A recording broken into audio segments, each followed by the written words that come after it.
And this is the right time to investment in any real estate. ఎక్కడన్నా సరే 100 గజాలు 200 గజాలు అయినా సరే పోయి ఇన్వెస్ట్మెంట్ చేయండి. లేకున్నా కూడా ఇంకో ఆప్షన్ మంచి చెప్తా అండి. ఏదైనా వెంచర్లో మనం ఇప్పుడు ఇన్వెస్ట్మెంట్ చేయాలనంటే కొన్ని వెంచర్లు టైం పీరియడ్లు పెడతాయి అనమాట. 45 days or 2 months or 3 months అని ఇట్లా పెడుతుంది అనమాట.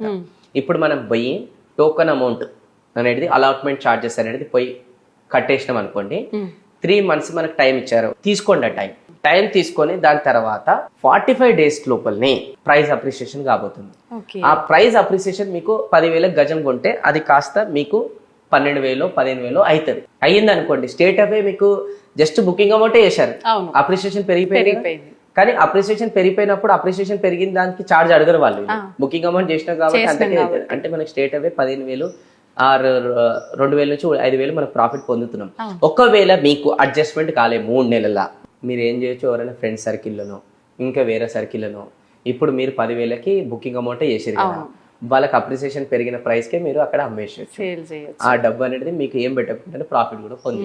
సూపర్ ఐడియా, సూపర్ ఇది. అందుకోసం ఎక్కడన్నా జస్ట్ 5 లక్షలు 2 లక్షలు పోయి టోకన్ అమౌంట్ ఇచ్చేసేయాలి. ఇప్పుడు ఉండాలి, మల్టిపుల్ దగ్గర పెడితే ఇంకా మంచిది. అవునవును. ఎందుకు, after government results and result అయిన ఒక 1-2 months కి ప్రైజులు పెరుగుతాయి. This is the right time to play game, smart game. కూర్చున్న దగ్గర డబ్బులు పెంచుకోండి.